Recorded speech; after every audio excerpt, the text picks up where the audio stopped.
Dans le Mac de la santé aujourd'hui, on vous parle, une fois que le générique est passé, on est en direct. Allez, on va dire la vérité, vous savez qu'on est en direct, ça peut arriver. Dans le Mac de la santé aujourd'hui, on vous parle de cette femme qui est décédée des suites d'une injection d'acide hyaluronique. Oui, alors une enquête est en cours sur ce cas-là, mais en effet, on vous parle de ces injectrices illégales, loin, bien loin de la médecine esthétique, cadrée, sérieuse, solide. On vous explique tout et surtout, on vous donne plein de conseils.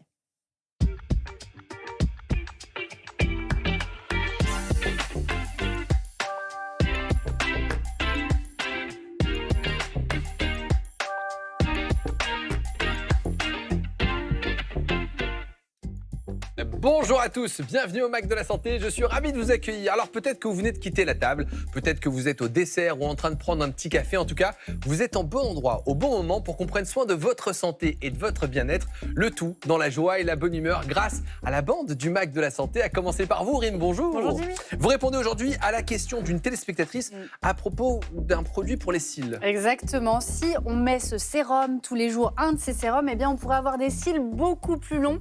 Mais à quel prix ? Parce qu'il y a eu des alertes de santé officielles contre certains de ces produits. Gilbert Boujaoudé, bonjour. Bonjour. Vous allez nous aider à allonger l'amour dans un couple.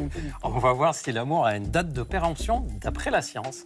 Et quels sont les conseils pour le faire durer si on le souhaite. Il paraît que ça dure que 3 ans, l'amour. On va J'avais voir entendu ça. 7, moi. Vous, c'est 7 Ouais, j'avais entendu Et vous 7. direz combien? Clémentine 34. 34. 34 ans. Clémentine Portier-Keltenbach, bonjour. Bonjour Jimmy, moi aussi je vais allonger quelque chose, je vais allonger vos paix. Est-ce que ça vous intéresse? Parce que nous ici, malheureux chroniqueurs, on est payé à la chronique. Et ben, mon personnage du jour, Joseph Pujol, lui, il était payé pour péter. Ben oui. Et la flatulence est un grave problème de santé qui mérite d'être abordé. Le Dans Mac nos de la nuits. santé, c'est également du reportage. Et dans notre série Le Pouls de la France, nous irons à la maison d'arrêt de Blois en immersion dans l'unité sanitaire qui s'occupe de l'accompagnement psychologique des détenus. Nous répondrons ensuite à toutes vos questions autour du handicap et de la sexualité. Comment, après un accident ou une maladie, peut-on traverser justement cette épreuve et se réinventer en termes de sexualité, qu'on soit en couple ou même seul? Il existe des solutions et justement, on va vous donner plein de précisions. Nous serons avec nos 2 invités et spécialistes. Nous sommes en direct, vous pouvez nous poser toutes vos questions par SMS au 41 555. Tout de suite, le journal avec Emma Strack.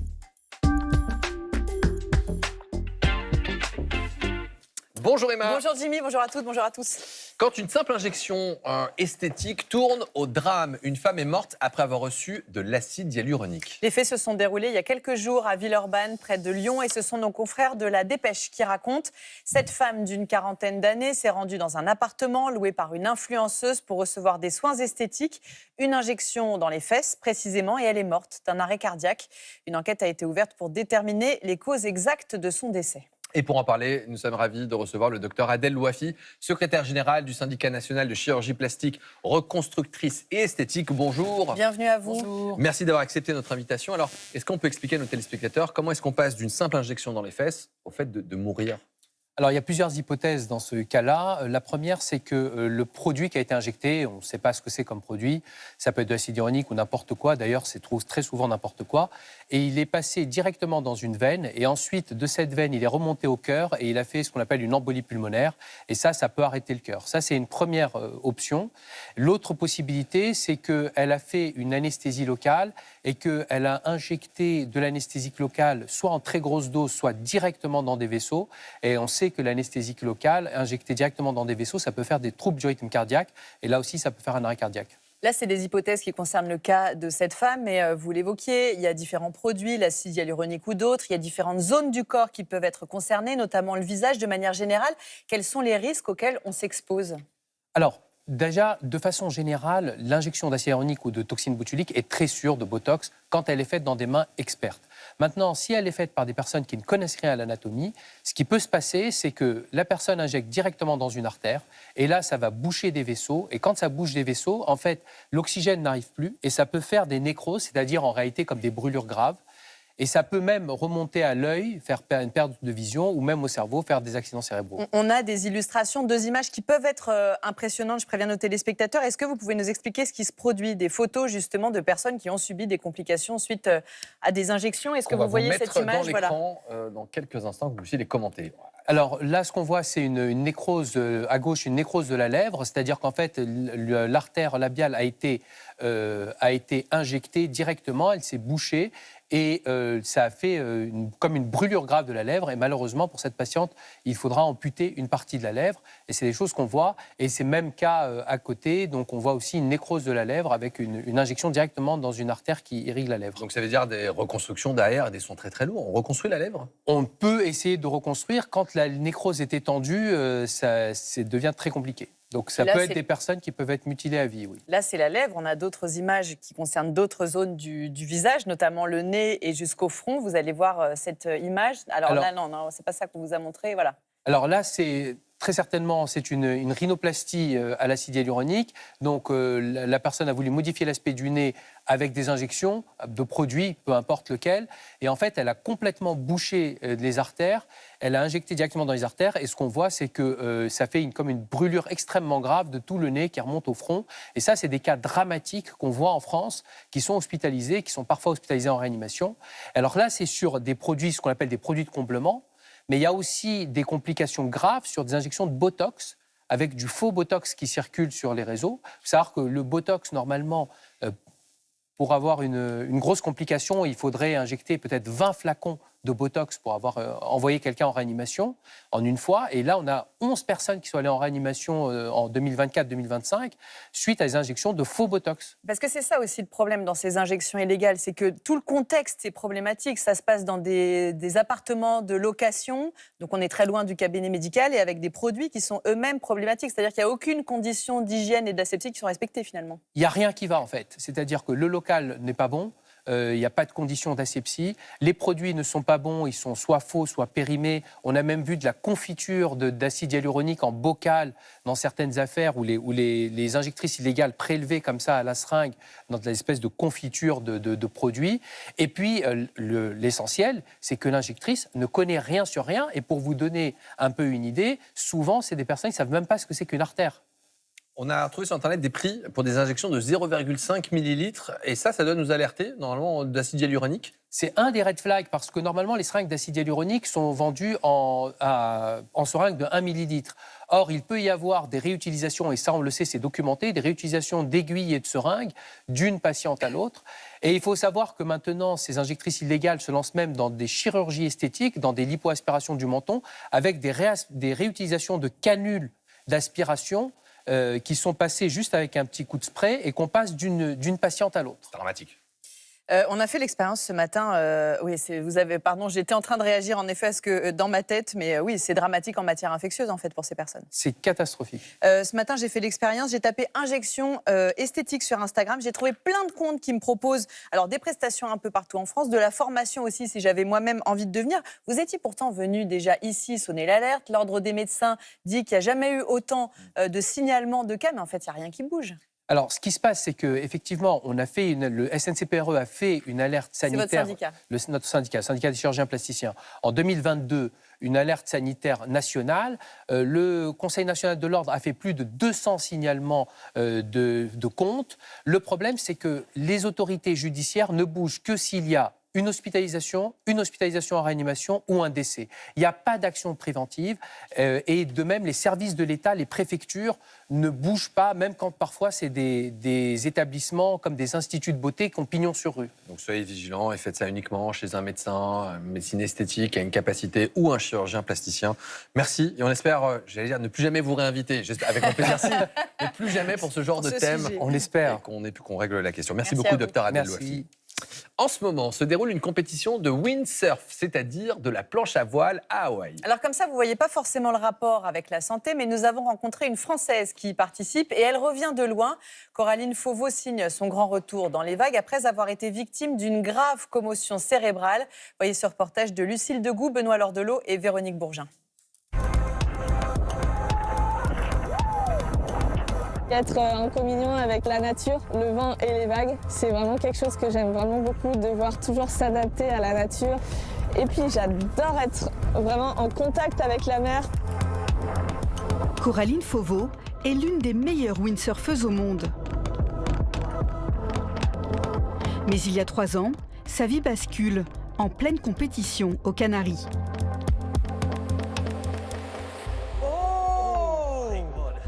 Il se trouve que j'ai fait, pendant les quarts de finale, une chute.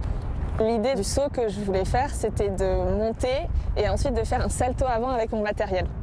Et ce salto avant s'est très mal passé parce qu'il y avait trop de vent pour le matériel que j'avais. Et je me suis retrouvée à larguer mon matériel, mais je suis tombée la tête la première dans ma voile. J'étais à peu près à 2-3 mètres. La chute, elle était vraiment impressionnante. Cet accident, la sportive de haut niveau n'en a aucun souvenir. S'ensuit une descente aux enfers pour la jeune femme, alors âgée de 24 ans. J'avais mal à la tête comme je n'avais jamais eu de ma vie. Je ne supportais pas le bruit, les gens qui parlaient autour de moi. Il fallait qu'on chuchote autour de moi. Je ne supportais pas la lumière, il fallait de la lumière tamisée pour que j'ai pas trop mal à la tête. J'avais aussi envie de vomir, j'étais pas bien du tout.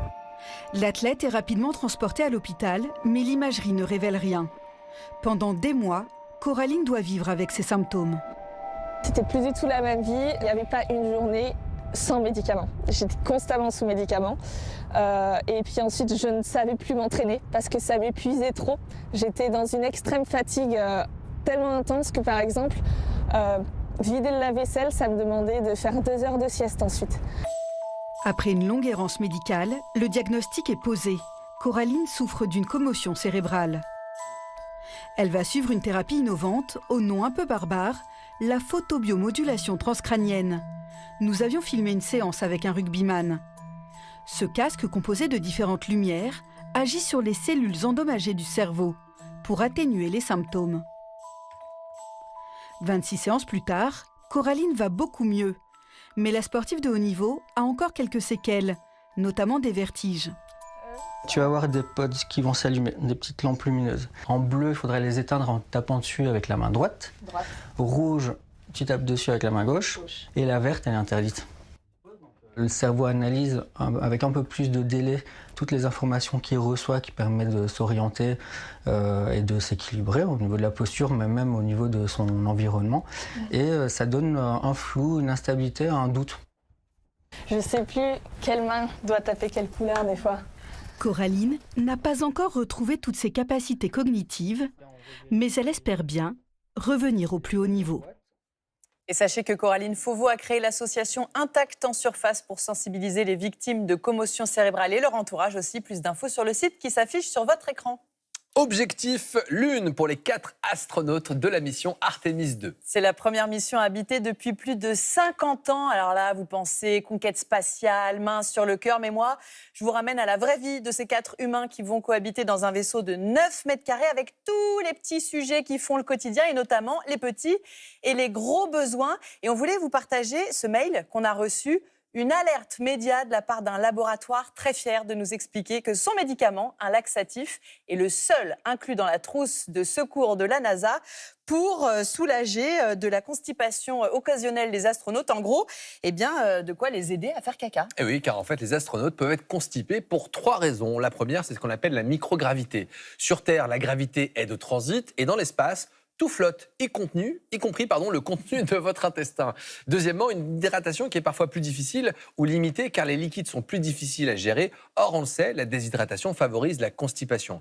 Troisième élément, moins d'activité physique malgré leur exercice quotidien. Et vous le savez, pour avoir un bon transit, il faut bouger. Et puis on peut rajouter le stress qui, vous l'avez peut-être expérimenté un jour, influence également notre transit. Alors, il n'aura pas fallu utiliser le laxatif trop vite parce que peu de temps après son décollage, on a appris que les toilettes ne fonctionnait pas dans le vaisseau. Donc là, on vous l'a illustré en mode poétique avec un caca d'étoiles, mais en vie réelle, c'était plus compliqué. C'était un peu la mission cacastrophe. Voilà. Mission catastrophe. Elle vient celle-là. Mission Si catastrophe. j'avais travaillé en presse écrite, j'aurais pris ça comme titre direct. Mais le problème est réglé depuis. C'est ce que je sais que vous étiez inquiet. Je préfère vous dire que tout va bien. Ah, c'est bon. Oui, tout va bien. Les toilettes fonctionnent à nouveau. Fin de la mission catastrophe. Merci beaucoup, Emma.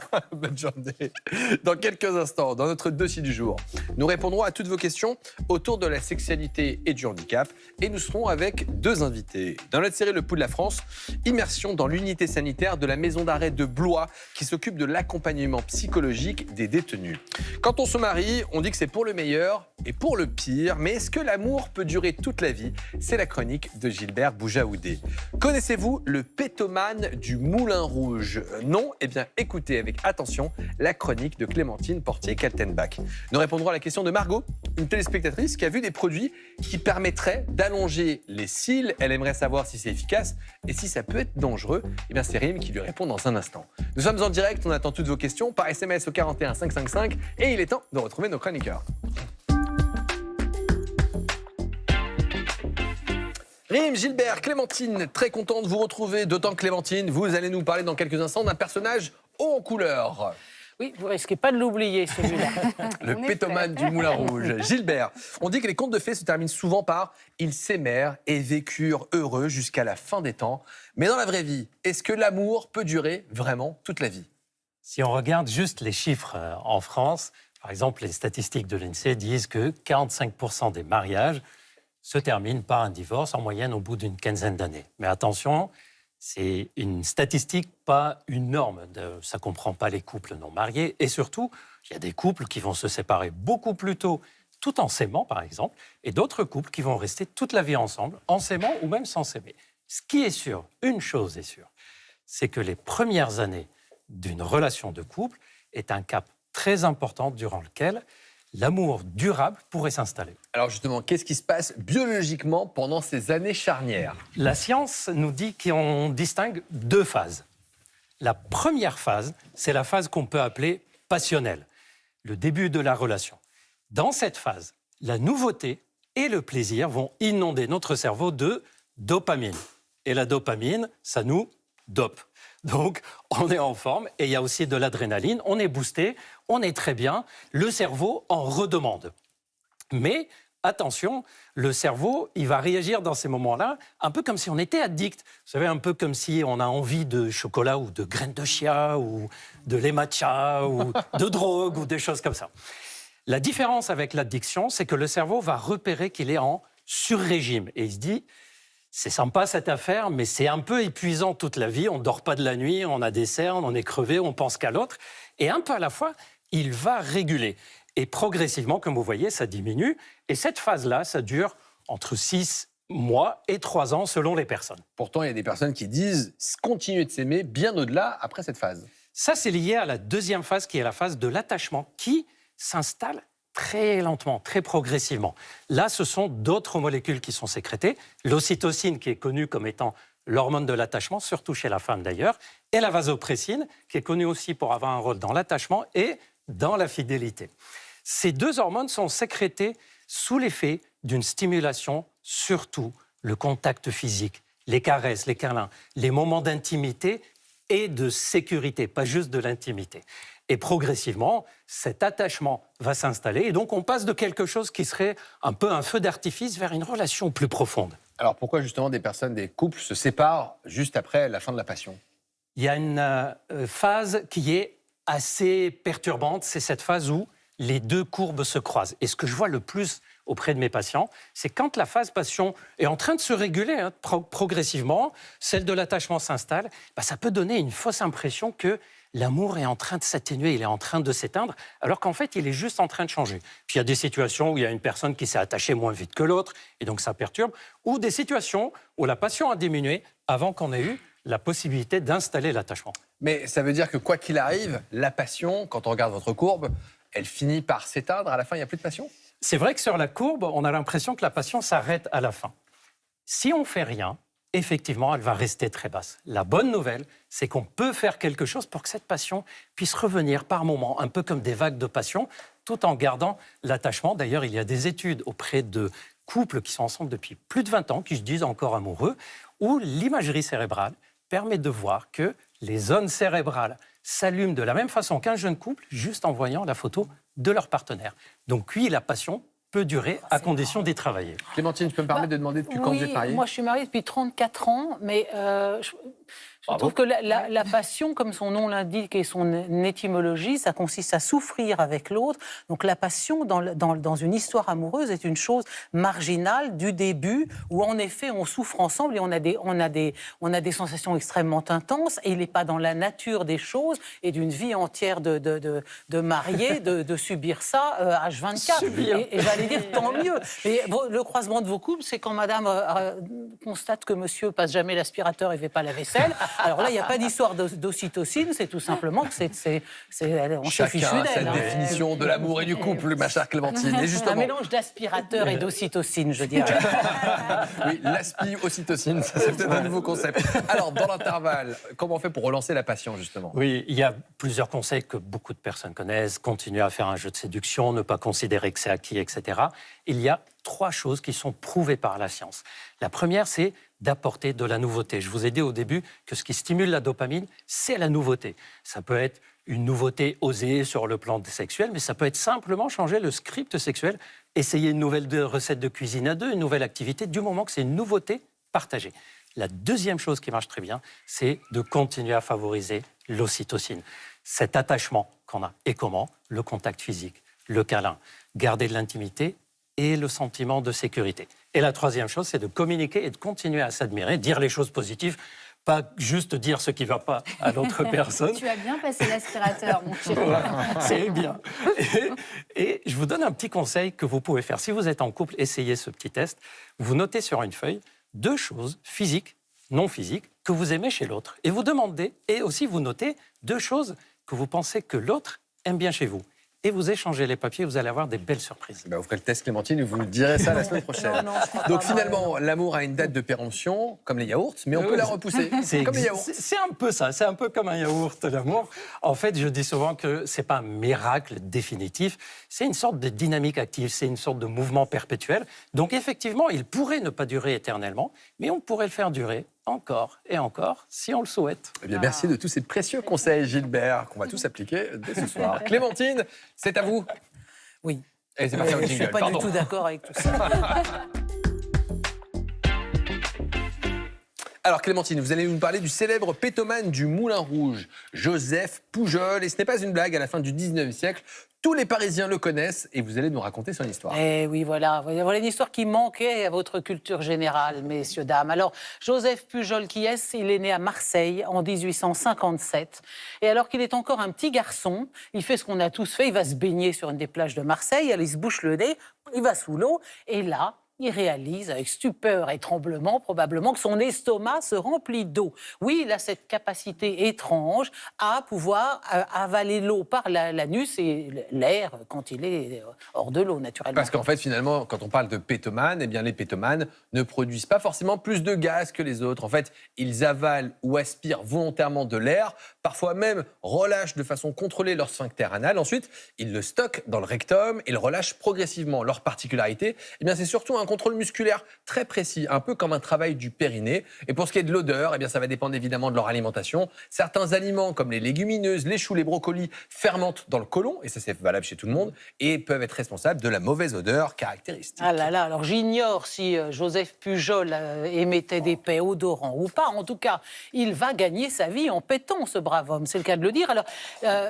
quand il constate qu'il peut à la fois péter à volonté et qu'il peut aussi interpréter un certain nombre de mélodies en pétant, par exemple au clair de la lune, comme ça devait être joli, eh bien, ça plaît naturellement, ça plaît à son entourage. Alors, ça va plaire où? D'abord à ses voisins de chambrée quand il fait son service militaire. Et du coup, il va commencer à faire des petites salles dans le Midi, des petites salles modestes. Mais en 1890, il arrive à Paris au Moulin Rouge, qui est quand même la salle de spectacle la plus cotée, la plus courue de Paris. Et alors là, il va avoir un certain nombre de succès, naturellement. Alors, par exemple, il fait le P de la jeune fille, le P de la femme mariée et le P de la belle-mère. On serait curieux de savoir quelle est la différence, la gradation. C'est peut-être en force, en puissance, en odeur, allez savoir. Donc, il fait ça. Alors, il a aussi un petit répertoire militaire. Alors, sonnerie d'infanterie ou artillerie, coup de tonnerre. Et alors, il a un grand tube, son tube digestif. Oui, c'est le moment de le dire.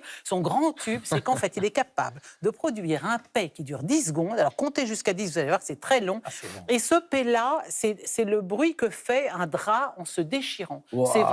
C'est vraiment son C'est tube. maintenant 10 secondes. Alors, il sait aussi, il peut éteindre des bougies en pétant. Ah non, mais écoutez, c'est quand même un miracle. Alors, le spectacle marche. Est-ce que les gens ont fini par se lasser? Non, alors ce qui nous paraît très étonnant aujourd'hui, c'est d'abord ça a cartonné. Et vraiment tout Paris s'y rendait. Et pendant 4 ans, ça a été le spectacle parisien. C'est un tel succès que le Moulin Rouge avait dû prévoir une infirmière dans la salle parce que les dames qui étaient encore en corset riaient tellement qu'elles tombaient dans les vapes, qu'elles tombaient dans les pommes, qu'elles s'étouffaient. Alors il y avait une infirmière qui venait les délivrer, défaire leur corset, leur donner quelques selles. Mais vous avez raison, au bout d'un moment, ça a commencé à lasser. Alors Joseph Pujol, sentant le vent tourner, si je peux m'exprimer ainsi, s'est dit il est temps de se recycler. Il est parti à la Foire du Trône et là il a acheté une petite baraque et il a commencé. Il s'est dit j'en ai marre de péter chez les grands bourgeois qui s'encanaillent au Moulin Rouge. Moi je vais aller péter pour le peuple à la Foire du Trône. Et donc, il a sa petite casemate, mais c'est revenu aux oreilles du Moulin Rouge. Et là, c'est là que les problèmes commencent. L'employeur n'est pas content du tout. Tout à fait, parce que c'était de la concurrence déloyale. Il avait signé un contrat pour... D'exclusivité pour péter Exactement. au Moulin Rouge. Donc, le Moulin Rouge lui a envoyé un huissier qui est venu constater qu'en effet, il pétait à la Foire du Trône. Et il a perdu son procès, Joseph Pujol, évidemment, parce que son spectacle s'appelait le péteur du Moulin Rouge. Bon, et ça, évidemment, ça a été un... Alors, la presse s'en est donné à cœur joie. On le voit là, le procès du pétomane, un procès retentissant, un procès qui fait du bruit. Enfin, bon, ça fait partie de ces espèces de respiration sur la trivialité dont on a besoin de temps en temps pour alléger l'information. Et on précise à nos téléspectateurs que ce n'est pas un poisson d'avril. On n'est pas au lendemain du 1er avril et on se dit on vous raconte n'importe quoi. C'est une vraie histoire. C'est une histoire vraie. Et il a même été condamné. Oui, alors il a perdu son procès, mais alors après, il a créé un petit établissement, un petit théâtre qui s'appelait le Pompadour. Ça n'a pas duré très longtemps. Avant ça s'est arrêté avec la Première Guerre mondiale, où il est revenu à son métier, parce qu'il avait quand même un autre métier. Il n'a pas toujours imaginé qu'il gagnerait sa vie en pétant. Il était boulanger. Donc il est revenu à sa profession de boulanger. Mais ce qui a une certaine saveur, c'est que quand il a quitté le Moulin Rouge, il a eu cette phrase qui serait digne d'être inscrite quelque part dans le marbre. Peut-être d'ailleurs l'est-elle sur sa pierre tombale, allez savoir, je ne suis pas allé vérifier. Et il a dit oui, je quitte le Moulin Rouge peut-être, eh bien je pèterai peut-être moins haut, mais au moins je pèterai librement.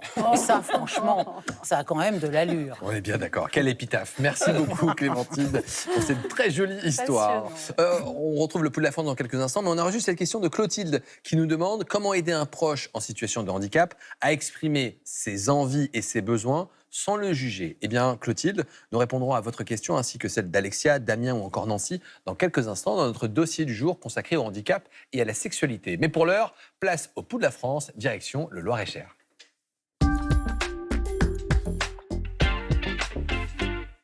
Et plus précisément la maison d'arrêt de Blois. On vous propose une immersion dans l'unité sanitaire qui s'occupe de l'accompagnement psychologique des détenus. Un enjeu très important en prison, car le risque suicidaire y est 6 à 7 fois plus élevé qu'à l'extérieur. Reportage de Gabriel Bray, Marc Lavastrou, Denis Moreau.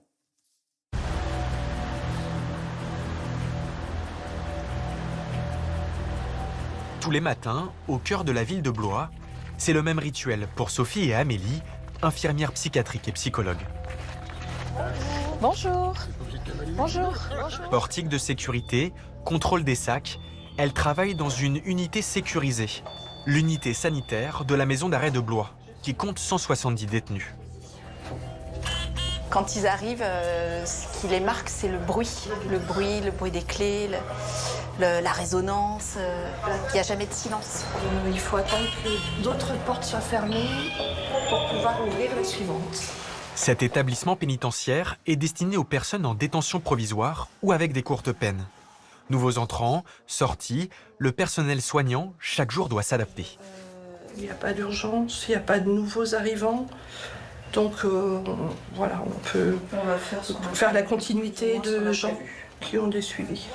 Aujourd'hui, elle reçoit un détenu considéré comme fragile sur le plan psychologique. Elle le voit tous les 15 jours.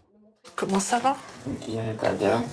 Au niveau des activités? Là, je me suis pas inscrit parce qu'il n'y a pas les échecs. Ah, c'est les jeux d'échecs toujours? Oui. Quand vous jouez aux échecs, vous vous sentez comment? Bien, parce que je m'occupe et tout, et je suis comme dans ma bulle. D'être concentré sur autre chose? Oui, et pas sur le mal et tout, on va dire. Et pas sur la détention? Au niveau du traitement, ça vous permet de dormir, de moins penser? Ouais, un peu. Un peu. Ça reste toujours là. À Blois, 2/3 des détenus demandent à rencontrer les psychologues de la maison d'arrêt. Dans un lieu où la privation de liberté accentue le risque de suicide, le suivi est poussé. En prison, le risque suicidaire est multiplié par 6 à 7. Donc on a en arrière-pensée toujours à évaluer cet éventuel risque suicidaire. Le travail d'Amélie est d'écouter les détenus et de prévenir le risque suicidaire. Elle doit repérer les personnes qui pourraient passer à l'acte. Comment allez-vous depuis la dernière fois? Moyen bien. Enfin, ça va un peu mieux quand même. Parce que je passe une commission. Ce qui est peut-être méta encore. Le mitard, c'est la cellule disciplinaire pour sanctionner les détenus agressifs. Cet homme s'est opposé plusieurs fois aux gardiens. Des peines. Vous en avez déjà fait ici? Ouais, j'ai fait 3 peines aussi déjà. Ouais. Mais j'ai encore une peine à faire, mais ils disent que je suis pas apte. Ils disent que je me suis suicidé si j'ai... C'était difficile, 10 jours? Ouais, 10 jours, c'était compliqué. Surtout, je suis parti là-bas, ils m'ont mis là-bas du jour au lendemain, comme ça, là-bas, j'avais rien. Pas une roulée, j'avais pas un café, rien. Et les pensées, c'est quoi ces moments-là? Et j'ai envie de casser des poings dans la gueule. Parce que j'ai pas ce qu'il me faut, j'ai pas du tabac, j'ai rien, j'ai pas du shit, j'ai rien. C'est dur, wesh. Ouais. Ouais, je suis dépendant, tu vois. On va voir surtout la souffrance de la victime, mais de pouvoir accueillir aussi le vécu et la souffrance psychologique de celui qui peut être responsable d'un acte criminel ou d'un délit. Ça fait aussi partie de nos missions en tant que psychologue. Certains patients suivent un traitement médicamenteux, anxiolytiques, antidépresseurs ou régulateurs d'humeur pour soigner des troubles psychiques. Leur distribution est très encadrée. Bonjour messieurs. Une infirmière passe chaque midi donner des piluliers en plastique, cellule par cellule, toujours accompagnée d'un gardien. D'après l'équipe soignante, la détention augmente le risque d'addiction aux drogues. L'alcool et le cannabis sont, comme à l'extérieur de ces murs, les principales sources de dépendance. Aurore, de l'association VRS 41, intervient 4 demi-journées par semaine pour accompagner les détenus qui souffrent d'addiction. On avait parlé un petit peu de la place de l'alcool qui était venu un petit peu insidieusement à certains moments et puis qui avait pris beaucoup de place finalement. C'est ça qui est trop un goût, c'est un petit peu ça qui m'a amené ici. Ouais. C'est un tout, je pense. En arrivant ici, j'étais pas en train de trembler pour ma dose, pour mon regard. Donc vous verriez plutôt... Un arrêt total? Ah, complètement. Ouais. Ah oui. Ça vous a même dégoûté, là. Complètement, mais... Faut pas rester tout seul par rapport à toutes ces questions quand vous allez sortir. Quand on est en détention, obligatoirement, les consos, elles changent.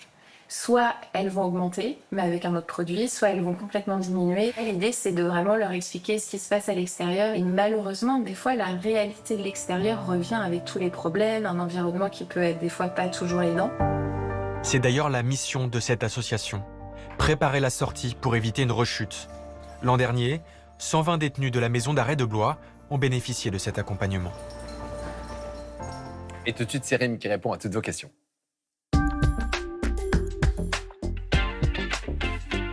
Mais avant ça, Rim, on a reçu une remarque d'un téléspectateur. Quel plaisir de suivre votre émission, surtout avec la bonne humeur de toute l'équipe. On apprend beaucoup et on rit également. Ben voilà, c'est l'objectif du MAG. On apprend tout en s'amusant. Et Rim, vous allez répondre aujourd'hui à la question de Margot. Oui, c'est Margot qui nous demande. Elle nous dit « J'entends des alertes sur les sérums qui allongent les cils. Sont-ils tous dangereux et que risque-t-on ?» Alors c'est vrai que ces sérums qui allongent les cils sont des produits assez tendance. On les trouve un peu partout et la promesse de ces sérums, attendez, je vais prendre celui-ci, la promesse de ces sérums que vous voyez ici, eh bien c'est qu'en les appliquant sur le haut de la paupière, alors je ne vais pas le faire, mais si je le faisais, je le ferais comme ceci, plusieurs jours d'affilée, eh bien au bout d'un moment, vos cils s'allongent. Alors dans les faits, ça peut fonctionner. Et ce qu'on vous vend aussi, c'est une petite réglette. Comme ça, vous pouvez même mesurer vos cils pour voir s'ils s'allongent vraiment. Voilà, une belle promesse qui a séduit pas mal d'utilisatrices. Sauf que rapidement, des témoignages assez inquiétants sont apparus. Oui, et tout a commencé par plusieurs témoignages sur les réseaux sociaux, dont celui de cette jeune femme qu'on écoute. Au début, j'ai commencé à avoir les yeux qui grattent, donc vraiment j'avais envie de me frotter les yeux tout le temps. Et ensuite, j'ai commencé à avoir la paupière du dessus, donc là où je mettais le sérum, qui devenait rouge et qui était gonflé, un peu comme quand vous avez des orgelets. Donc surtout ne l'achetez pas, même s'il fait pousser les cils et qu'après vous avez des cils magnifiques, ça reste vos yeux. Voilà, et quand on lit les commentaires d'autres utilisatrices sur des publications, voici ce qu'on peut lire. J'ai eu des gonflements des yeux, c'est super dangereux. Niveau cils, c'est top, mais on m'a fait la remarque des cernes. Et moi, ça me fait plus de peau sur la paupière supérieure. Donc, vous voyez, c'est quand même pas anodin. Et l'ANSES, l'Agence de sécurité sanitaire, a émis à son tour une alerte officielle en février 2025. Oui, l'agence sanitaire a alors révélé le cas, alors là encore plus inquiétant, d'une jeune femme dont l'iris gauche a changé de couleur. Elle s'est foncée et ça, apparemment, ce serait permanent. En revanche, il y a d'autres effets qui ont été décrits, donc des cernes plus apparentes, une hyperpigmentation des paupières. Ça, normalement, si vous arrêtez le produit, ça peut disparaître. Et l'enquête a pointé du doigt la présence de composés qui ressemblent à celui utilisé en ophtalmologie pour traiter les glaucomes, c'est les prostaglandines. Donc on voit le nom écrit ici. Alors l'allongement des cils avait été constaté parmi les effets secondaires de ce traitement et ça a été détourné pour l'esthétique. Prostaglandine qui est utilisée également en sexologie, Gilbert. Exact, c'est la première révolution d'ailleurs pour le traitement de l'érection. On injecte la prostaglandine qui est même remboursée dans certains cas pour les troubles érectiles. C'est un vasodilatateur. D'ailleurs, c'est très surprenant qu'un médicament, une molécule pharmacologique, soit possible d'obtenir sans ordonnance. En fait. C'est vrai. Alors, attention, on va pas mettre. Si on met le... Non, j'allais dire une bêtise. Je sais pas comment ça Ça donne sur une femme qui prend de la prostaglandine, puisqu'il n'y a pas de question d'érection. Est-ce qu'elle va avoir les cils qui poussent? Ah oui, les vasodilatateurs sont utilisés aussi pour la repousse des cheveux. Le minoxidil, par exemple, qui a un effet aussi vasodilatateur, c'est un traitement pour l'alopécie. Donc, c'est connu pour avoir des effets sur la pilosité. Exactement. Donc, attention, il faut bien regarder la composition de ce qu'on achète. Oui, et donc pour vous répondre, Gilbert, pourquoi on peut avoir, c'est parce que ce sont des dérivés de cette prostaglandine. Donc on les voit écrits ici, ce sont d'autres noms très complexes, je ne vais pas vous les lire, mais vous remarquez qu'à chaque fois, il y a prost dedans, ça peut déjà vous donner un petit indice. Et alors moi, ce que je vous conseillerais, ce que j'ai fait avec les différents produits, c'est que je les ai scannés avec les applications de consommateurs. Donc vous avez Yuka, Inky Beauty, quel produit? Quand on scanne les codes barres, ils vous disent les mauvais composés dedans. Ça vous évite vous-même de tout déchiffrer. Parce que heureusement, tous les sérums ne sont pas dangereux et toxiques. Il y en a où il y a simplement des vitamines ou encore de l'huile. Et ça va tout simplement nourrir vos cils, mais ça ne va pas les faire pousser de façon aussi surprenante que l'autre produit dont je vous ai parlé. En tout cas, si on vous promet des cils plus longs en 15 jours, honnêtement, méfiance parce que vos yeux, c'est vraiment important. Eh bien, merci de toutes ces précisions. J'ai appris plein de choses aussi grâce à vous. Merci beaucoup, Rémi. On passe à notre dossier du jour. Imaginez un monde où l'on vous considère comme une personne asexuée, sans désir, ni besoin amoureux. Eh bien, c'est ce que vivent en réalité encore beaucoup de personnes en situation de handicap. Alors, disons-le clairement, c'est une vie sexuelle qui est possible, certes, sans tabou. Aujourd'hui, on en parle avec nos deux invités du jour.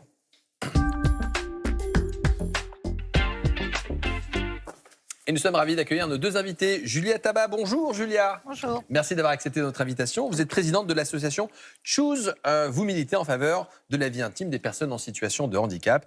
Et nous sommes ravis d'accueillir Romain, alias Roro le Costaud, très présent sur les réseaux sociaux, pour sensibiliser justement le handicap au grand public et briser notamment le tabou. Bonjour à tous les deux. On a reçu plein de questions auxquelles vous allez pouvoir peut-être répondre. Vous pouvez encore nous les envoyer par SMS au 41 555.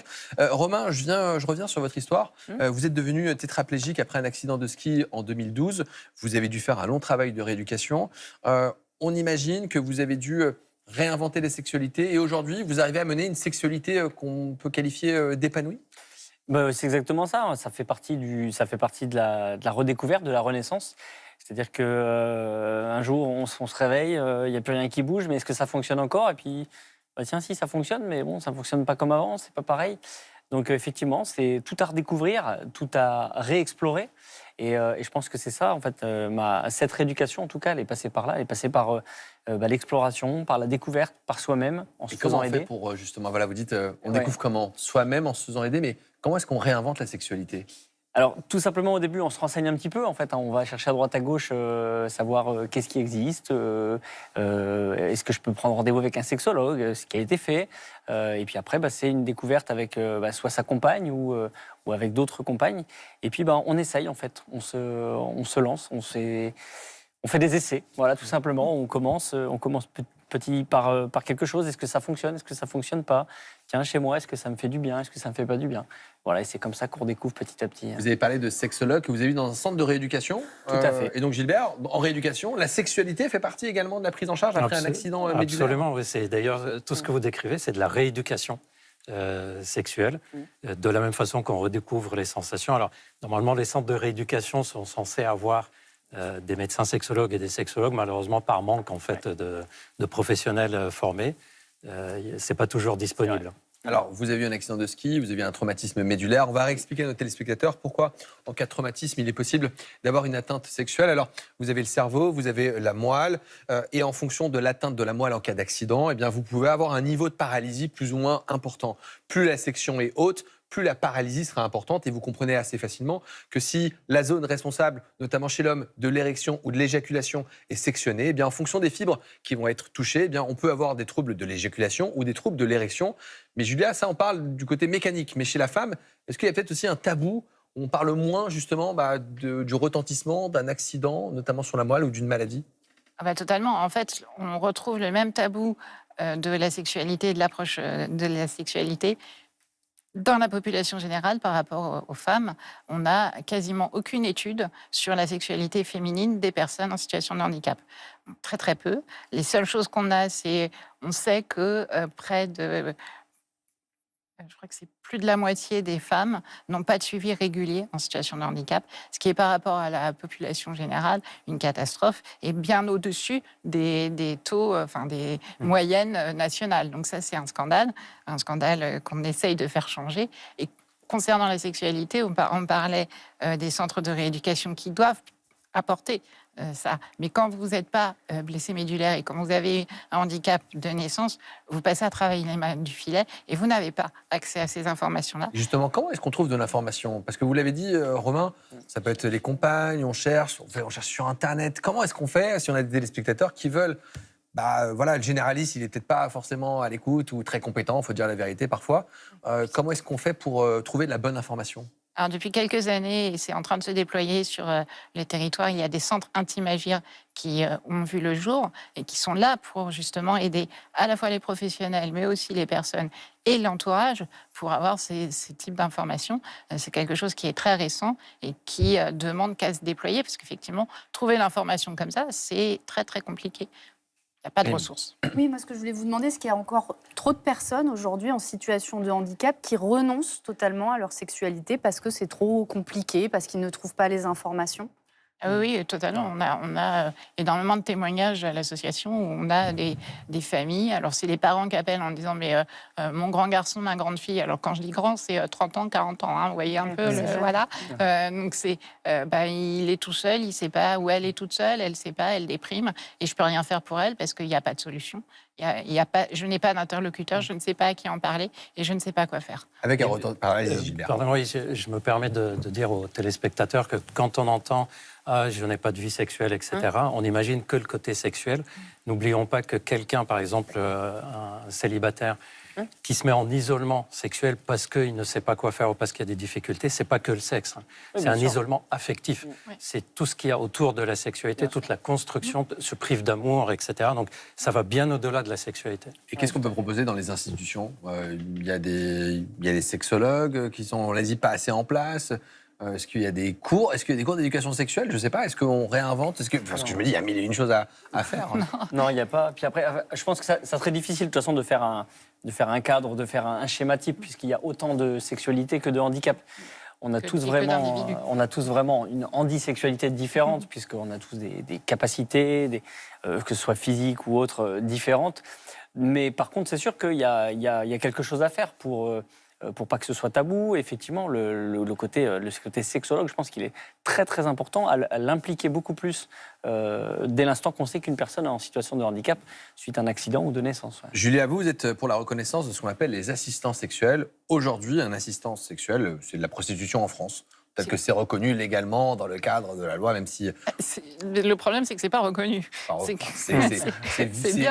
traité comme de la prostitution. C'est assimilé à de la prostitution, alors que ça n'en est clairement pas. Est-ce qu'on peut redéfinir ce que c'est, justement, ces assistants sexuels? Assistants ou assistantes, ce sont des personnes qui sont formées au handicap et à la sexualité et qui viennent rencontrer la personne, qui écoute ce que la personne a à dire pour pouvoir être en capacité de lui répondre. Parce qu'il ne s'agit pas de mettre mécaniquement quelqu'un en contact avec une autre personne qui va le masturber ou la masturber ou avoir une relation sexuelle avec elle. Ce n'est pas de ça dont il s'agit. Il s'agit de bien comprendre la demande. Si on a quelqu'un qui appelle en disant je me sens seule, j'ai envie de rencontrer quelqu'un, je veux une assistante sexuelle, on va lui dire non, ce n'est pas vraiment ça que vous cherchez. Par contre, si on a quelqu'un qui va dire j'ai besoin d'avoir une assistance sexuelle pour m'aider à me masturber régulièrement parce que je ne suis pas dans la capacité physique ou psychique de le faire. Enfin, faut aussi penser à des personnes qui comprennent pas ce qui se passe dans leur corps quand ils éprouvent du désir ou quand ils ont une érection. On a des situations où on a des personnes atteintes d'autisme qui vont se masturber avec des manches à balai. Pour être clair. Donc le problème est qu'aujourd'hui, pour éviter ces situations-là, on préfère les mettre sous calmant. On préfère éviter le problème, on glisse ça bien sous le tapis, personne n'en parle, personne ne dit rien. Nous, on dit qu'il faut reconnaître ce besoin-là. Car ça existe à l'étranger, en Suisse, en Belgique, en Allemagne, et certains, on imagine, font même le voyage. Exactement, alors les frontaliers s'organisent pour aller bénéficier de ces services-là. Les personnes les plus riches, encore une fois, vont pouvoir aller faire le voyage, et les établissements font des caisses noires pour organiser aussi un voyage. Alors, culturel officiellement ou touristique officiellement. Et puis, à un moment, dans le planning, vous voyez qu'il y a une demi-journée où il n'y a rien de marqué. Tout le monde sait où vont les personnes, mais rien n'est officiel. Enfin, c'est dramatique d'en être là aujourd'hui en France. Et c'est, une fois de plus, je sais que ça peut paraître un peu choquant de se dire assistant ou assistante sexuelle, mais une fois de plus, ça va bien au-delà de la sexualité. Ce qui est d'ailleurs actuellement plutôt admis, et ça commence à prendre forme en France, c'est pas tellement les assistants, c'est plutôt l'utilisation de ce qu'on appelle communément sex toys, et qui peuvent être particulièrement adaptés dans certains types par exemple, de paralysie, de manque de sensation, de stimulation neurologique avec des vibrations différentes.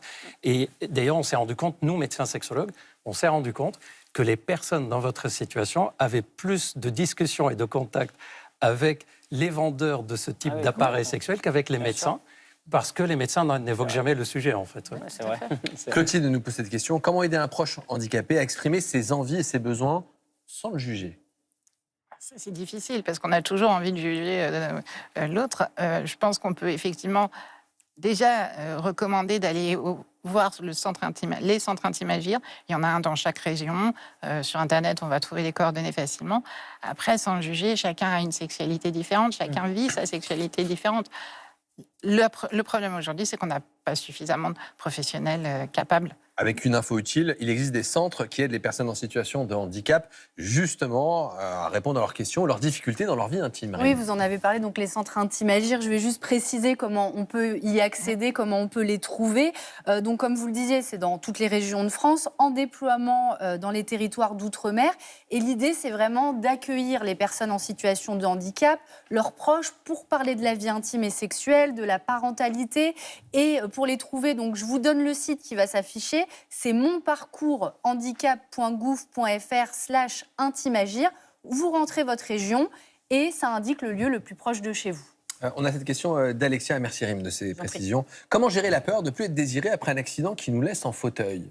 Alors, il faut savoir que c'est une question qui revient assez rapidement quand on se retrouve célibataire, si on se retrouve célibataire à la suite d'un accident ou qu'on l'y est déjà. Se dire, tiens, mon handicap, est-ce que ça va être un frein ?